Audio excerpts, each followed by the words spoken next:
Salut Internet, c'est VHS et on se retrouve pour un nouvel épisode de VCA Vidéo Créative édition 3D dans Blender. Avant de commencer l'épisode, je vous rappelle de liker, commenter, partager et de cliquer sur la petite cloche. Si vous voulez m'encourager un petit peu plus, vous pouvez aussi donner sur Patreon. Sinon, vous pouvez toujours me rejoindre sur Twitch, YouTube, Facebook et Blue Sky. Les liens sont dans la description. Sur ce, place à l'épisode. Donc, au menu aujourd'hui, les notions d'éclairage avancé, parce que l'éclairage en 3D, c'est fait pour recréer la réalité, mais pourquoi se restreindre à rester dans la réalité quand on peut aller plus loin? C'est ce que je montre aujourd'hui. Donc, pour notre scène, on va simplement se créer un plane, l'agrandir, et se créer 3 cubes. Et voilà. Juste avec cette petite scène-là, je vais pouvoir vous montrer ce qu'on appelle le light linking. De base, le light linking, c'est quelque chose qui est utilisé depuis très longtemps en 3D, mais qui a mis du temps à arriver dans Blender. Ce n'est que l'année dernière qu'on l'a vu débarquer et ça a été un game changer pour beaucoup de monde. Donc, pour y accéder, vous allez devoir rentrer dans les options de votre lumière, donc pas les options de lumière, vraiment les options de votre objet. Et dans Shading, vous avez le Light Linking et le Shadow Linking.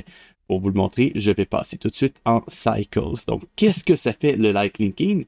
Eh bien, ça me permet, entre autres, de faire en sorte que ma lumière n'affectera que certains objets. Par exemple, si je rajoute une option Light Linking et que je rajoute tous mes objets, donc mes 3 cubes,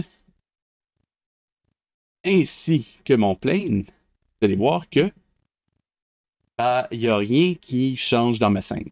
Cependant, si je viens retirer un de mes cubes, eh bien, ce cube-là n'est plus éclairé directement par ma lumière. Vous voyez cependant qu'il projette quand même une ombre. Et c'est à ça que sert le Shadow Linking. Donc, à ce moment-là, si je viens sélectionner mes objets, que je les mets dans Shadow Linking, regardez bien ce qui se passe. Bien, maintenant, ce ne sont que les objets qui sont dans ma collection Shadow Linking qui viennent être affectés par les ombres émises par ma lumière. Ça, de base, ça peut être excessivement pratique pour retravailler votre éclairage. Cependant, on ne va pas s'arrêter là. En effet, on peut aller directement dans les options de Shading. Donc, on va en Shading ici. Je coche Use Node.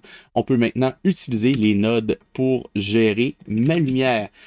Une des grandes utilités de ça, c'est de remettre une lumière éternelle. Je veux dire par là que, par défaut, la force de ma lumière va décroître de façon inversement proportionnelle au carré de sa distance. Bref, ça ne veut pas dire grand-chose pour vous autres, mais moi je sais que plus je m'éloigne de ma lumière, plus qu'elle devient faible, et ça va de façon exponentielle. Pour corriger ça, je peux simplement aller utiliser un node qui s'appelle LightPath, et entre autres choses, je peux aller utiliser un node de mathématiques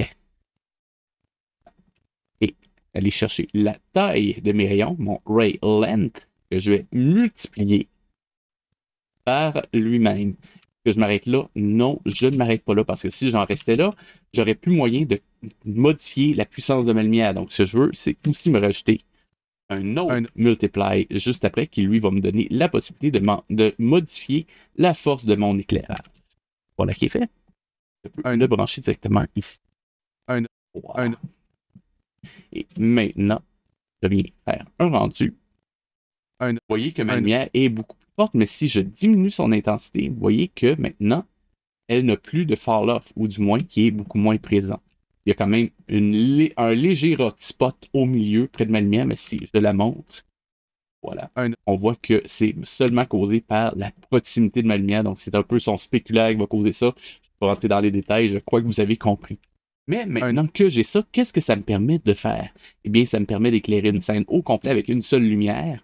Et ça peut être relativement pratique, d'autant plus que d'habitude, c'est seulement un son qui va pouvoir me faire ce genre d'effet-là, mais les sons, des fois, les résultats peuvent varier. Cela étant dit, il y a un autre dernier truc que je vais vous montrer pour aujourd'hui. C'est comment rajouter une texture dans ma lumière. Une texture dans une lumière. C'est quoi que ça fait? Je vous montre tout de suite. Je vais charger une, justement, spécialement pour ça. Et je vais simplement la mettre directement en couleur. J'aurais pu aussi l'utiliser dans Strand, mais j'ai essayé de garder ça séparé pour vous montrer la différence. Je branche ma couleur dans ma color et regardez ce qui se passe. Ça me permet d'émettre une texture et ainsi d'avoir des ombres projetées directement à travers ma lumière. Le problème, c'est que la plupart des lumières vont créer certains artefacts. cause de la projection UV, c'est pas trop grave parce que si je transforme cette lumière-là en spot, donc si je viens dans mes options de lumière et que je vais dans spot, et maintenant, l'image est projetée directement comme si c'était un projecteur et ça me donne quand même un résultat qui est beaucoup plus intéressant en termes de résultats. Et ça peut être excessivement utile pour donner l'impression qu'on est en pleine forêt ou encore projeter une texture de vitrail. Autre chose qu'on peut faire avec les nodes, c'est d'aller changer la couleur de notre lumière, par exemple, par rapport à sa distance. Et chercher un light path avec un map range et un mix color. Ça va me permettre, entre autres, d'aller chercher mon ray length, pardon, de le mettre dans ma value, de brancher mon result dans le facteur de mon mix color, pour prendre un bleu et un rouge, voir la différence entre les deux. Petit truc pour les lumières, évitez de prendre des trucs qui sont 100% saturés, sinon vous allez avoir des résultats un petit peu bizarres. Il y a rarement des lumières qui sont 100% d'une couleur sans avoir d'autres couleurs dans leur spectre. Ça peut vous amener à avoir des effets un peu bizarroïdes au moment de retravailler vos images. Soyez pas surpris. On va brancher le résultat dans notre couleur. Et arrivé là, on peut utiliser le From Min et From Max pour changer l'endroit à partir duquel notre couleur va changer. Hein? Je vais le mettre quand même relativement précis. Et je peux même, si je le désire, et changer aussi ma lumière pour qu'elle soit sans fall off, entre guillemets. Pour ça, je vais juste aller rechercher Matte. C'est fait. Et je vais utiliser le ray length que je vais multiplier par lui-même, en multiply évidemment. Et mon multiply, je le mets aussi à côté pour pouvoir changer la valeur de mon intensité lumineuse. Et maintenant, je peux changer la force de ma lumière et j'ai une lumière qui va changer de couleur par rapport à la distance. Autre aspect intéressant du light path, c'est qu'on peut aussi l'utiliser sur des objets. Par exemple, ici, j'ai deux objets, un qui va être opaque, un qui va être transparent, et un autre qui va m'être utile dans une minute. Donc, pour l'instant, ce que je vais aller chercher, c'est mon light path. Et je vais aussi aller chercher un transparent BSDF et un mix shader. En ce moment, mes deux objets ici sont transparents. C'est bien, sauf qu'ils projettent une ombre. Oui, il y a un peu de lumière qui transparaît à travers, mais ça va créer beaucoup de ce qu'on appelle des fireflies. Les petits points isolés qui vont créer des artefacts au moment du rendu et ou qui vont me demander beaucoup plus de samples pour faire un rendu qui a moindrement un peu de sens. C'est désagréable, ça me ralentit et j'ai peut-être pas nécessairement besoin de ces ombres-là. Donc, ce que je peux faire, je peux aller utiliser l'option Is Camera Ray, juste ici, le brancher dans mon FAC. Et maintenant, tout ce qui va être directement à la caméra, donc ce qui va apparaître du premier coup, qui ne va pas passer par un autre processus, va utiliser le shader principal qu'on a créé. Et pour le reste, on va lui donner un simple transparent qui n'affecte pas l'environnement. Et si je branche le résultat, eh bien, je n'ai plus les ombres projetées par mes objets en vert. Pour ceux qui s'intéressent au photoréalisme, cependant, vous allez peut-être vous demander, oui, mais normalement, quand de la lumière traverse un objet en vert, ça va créer ce qu'on appelle des caustiques, autrement dit, des déformations qui vont créer des hotspots et des endroits où est-ce que c'est moins éclairé. Bref, des espèces d'effets un peu cristaux, entre guillemets. Et on peut aussi le recréer avec Blender. Pour ça, je vais juste reprendre mon shader original avec le Principal BSDF et je vais aller changer quelques options. Tout d'abord, dans ma lumière, je vais lui dire Shadow Caustic. Juste ici, on a cette option-là. Voilà qui est fait. On va aussi devoir aller les activer dans Cycles. Quoi? Oui, juste ici. Reflective et Refractive. Assurez-vous que ces deux options-là soient cochées. Je crois que par défaut, elles sont cochées, mais si jamais vous avez des problèmes, ça peut venir de là. Ensuite de ça, je vais choisir mes deux objets. Je vais aller dans leur propriété, juste ici, et je vais dire Cast Shadow Caustic.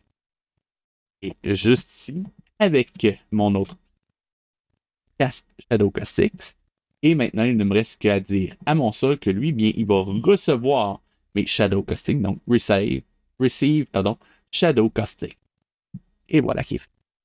Et maintenant, je me retrouve à avoir des caustiques pour mes objets. Ça me permet d'avoir des rendus quand même relativement intéressants. Et juste pour vous montrer, juste où on va aller se créer aussi une Suzanne. Juste un objet un petit peu plus complexe. La monter un petit peu. Allez, faire un petit bevel juste pour avoir un petit peu plus de softness. Voilà. Bien. Et lui aussi, on va lui dire Cast Shadow Caustic et on va lui donner aussi un matériel transparent. Link Material. Voilà. On regarde le résultat.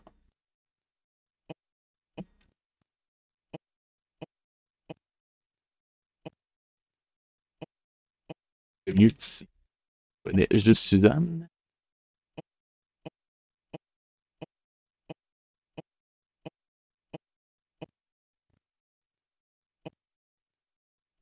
Et on la met en Shade Smooth. Normalement, on devrait voir apparaître quelques caustiques déjà. Comme c'est un objet complexe, ça va être des motifs beaucoup plus complexes. Et de voir si on peut en voir un peu plus près. Déjà que ça commence à apparaître. Avec ça, on peut quand même avoir des résultats relativement intéressants rapidement. C'est ce qui termine l'épisode de cette semaine. Si vous avez aimé, je vous rappelle de liker, commenter, partager, de cliquer sur la petite cloche. Et si vous voulez m'encourager un petit peu plus, vous pouvez aussi donner sur Patreon. Sinon, vous pouvez toujours me rejoindre sur Twitch, YouTube, Facebook et Blue Sky. Les liens sont dans la description. C'était VHS et je vous dis à la semaine prochaine.